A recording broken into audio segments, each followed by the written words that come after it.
মাত্র ১৫ থেকে ৫০ হাজারের মধ্যে এসব মুঠোফোন পাওয়া যাচ্ছে। ১৬ ডিসেম্বরের পর মুঠোফোনগুলোর মূল্য দাঁড়াবে ২৩ থেকে ৭৮ হাজার টাকা। কিন্তু কেন দামে এমন হঠাৎ পরিবর্তন? ১৬ ডিসেম্বর থেকে ন্যাশনাল ইকুইপমেন্ট আইডেন্টিটি রেজিস্টার বা এনইআইআর কার্যকর করতে যাচ্ছে সরকার। এতে রেজিস্ট্রেশন করতে হবে নতুন, ব্যবহৃত বা ভিনদেশ থেকে আনা মুঠোফোনগুলো। সেখানে মুঠোফোন ও সিমের রেজিস্ট্রেশন করতে হবে একই ব্যক্তির এনআইডিতে। পুরো বিষয়টিতে ৯টি মুঠোফোন সংযোজন কোম্পানি বেশি সুবিধা পেলেও সংকট হবে আমদানিতে। আমদানিতে বসবে প্রায় ৫৭ থেকে ৬১% শুল্ক।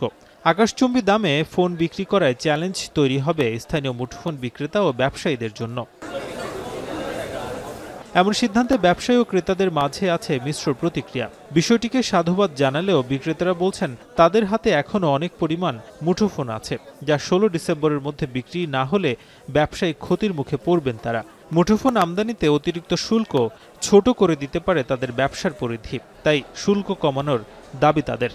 এনআর পদ্ধতি চালু হোক, এটা আমরা পক্ষে আছি, কিন্তু সরকারকে যে ৫৭% ট্যাক্স, এটা ব্যবসায়ী বা ভোক্তা বা কাস্টমার, এটা কারোর জন্যই কল্যাণকর নয়। সরকার যদি ১৫% করেও নেয়, এই সরকার টাকা তো জায়গা পাবে না। ম্যানুফ্যাকচারিং করতেছে, ওনাদের তো অবশ্যই প্রায়োরিটি বেশি, বাট আমরা যারা আনবো আমাদের প্রায়োরিটিও ওনাদের সাথে কাছাকাছি যেন রাখা হয়।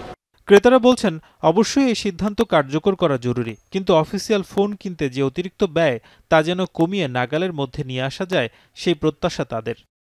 আপনাকেই বলছি, ইন্স্যুরেন্স করলে সিটিতে সুরক্ষা পাবেন নিশ্চিত।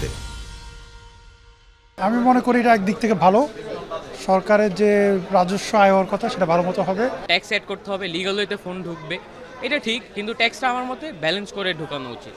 এনইআইআর পদ্ধতি চালুর সিদ্ধান্তের পর আমদানি ফোনে শুল্ক কমানোর দাবিতে বিক্ষোভ ও দোকান বন্ধের কর্মসূচি পালন করেছে ব্যবসায়ীরা। তাদের অভিযোগ, ব্যবসায়ীদের সঙ্গে কোনো আলোচনা ছাড়াই এই সিদ্ধান্ত বাস্তবায়নের দিকে এগুচ্ছে সরকার।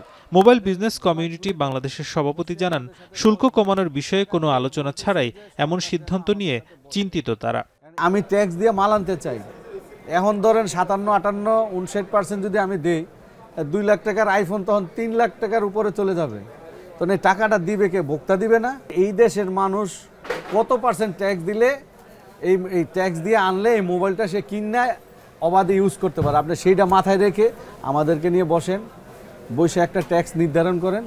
এনইআইআর বাস্তবায়নে সরকারের তরফ থেকেও বেশ কিছু সিদ্ধান্ত নেওয়া হয়েছে ইতোমধ্যে।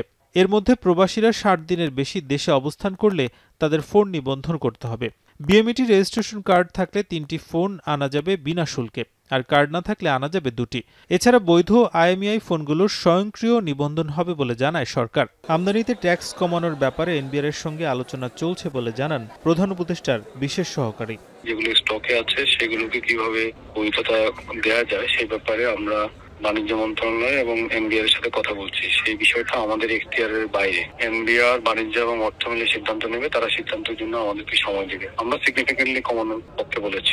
সরকারি লোক তো কোনো বিশেষজ্ঞরা বলছেন, যে কোনো অনিরাপত্তা দূরীকরণে এনইআইআর সিস্টেম চালু করা প্রয়োজন, তবে তা যেন গ্রাহক ও ব্যবসায়ী বান্ধব হয় সে নিশ্চয়তা দিতে হবে সরকারকে।